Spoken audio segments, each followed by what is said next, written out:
sejumlah lokasi sempat mengalami kemacetan. Hal itu lantaran adanya beberapa titik penyekatan di ruas jalan utama. Inilah suasana kemacetan di Jalan Lintas Sumatera, tepatnya di daerah Poncowati, Kabupaten Lampung Tengah, Selasa pagi hingga sore petang. Pada puncak arus balik Minggu malam kemarin, tol Trans Sumatera ruas Bakahuni Terbanggi Besar terjadi kemacetan panjang. Perkenalkan, nama saya Ciara Dewi Sotina Sauda dengan NPM 2316021067. Perkenalkan, nama saya Atala Samudra Aranta dengan NPM 2316021074. Perkenalkan, nama aku Lutfi Roma dengan NPM 2316021068. Perkenalkan, nama saya Ahmad Ferdi Septiawan dengan NPM 23161051.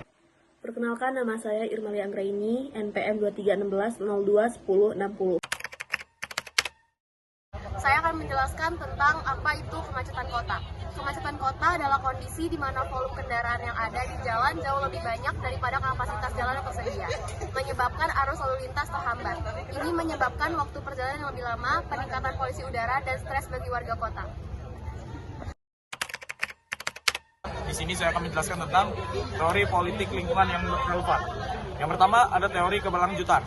Kemacetan bertentangan dengan prinsip keberlanjutan karena menyebabkan polusi dan emisi gas rumah kaca. Solusinya, pemerintah perlu mengembangkan transportasi umum yang ramah lingkungan. 2. Teori ekologi politik. Ada konflik kepentingan antara pengusaha otomotif dan kelompok lingkungan. Kebijakan yang lebih fokus pada pembangunan jalan sering mengabaikan dampak lingkungan yang perlu diubah. Nah, di sini saya akan melanjutkan materi yang telah dijelaskan oleh teman saya. Di sini ada yang ketiga, teori keadilan lingkungan. Kemacetan dan polusi lebih dirasakan oleh masyarakat miskin yang tinggal di daerah padat. Kebijakan transportasi harus lebih adil dan merata. Yang keempat, ada teori pembangunan berkelanjutan. Menekankan pentingnya pembangunan yang tidak merusak lingkungan. Solusinya pengembangan transportasi publik, rumah, lingkungan, dan kebijakan urbanisasi yang berkelanjutan. Aku akan membacakan solusi untuk mengatasi kemacetan. Yang pertama, tingkatkan transportasi umum agar lebih banyak orang beralih dari kendaraan pribadi. Yang kedua, bangun infrastruktur ramah lingkungan seperti jalur sepeda dan transportasi berbasis energi terbarukan. Yang ketiga, batasi jumlah kendaraan pribadi dengan kebijakan seperti ganjil genap. Dan yang terakhir, edukasi masyarakat tentang keberlanjutan dan dampaknya terhadap lingkungan. Kesimpulannya, kemacetan kota merupakan masalah kompleks yang harus ditangani dengan kebijakan yang tidak hanya efektif, tetapi juga berkelanjutan dan berkeadilan sosial.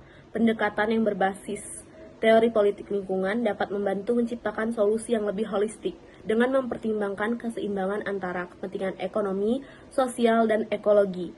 Melalui kebijakan yang mendukung transportasi publik yang efisien, penggunaan energi ramah lingkungan, serta perencanaan tata kota yang berorientasi pada kelestarian lingkungan, kita dapat membangun kota yang lebih nyaman, sehat, dan berkelanjutan bagi seluruh warganya. Dengan demikian, upaya mengatasi kemacetan tidak hanya berfokus pada mobilitas, tetapi juga mencerminkan komitmen terhadap masa depan kota yang lebih hijau dan inklusif.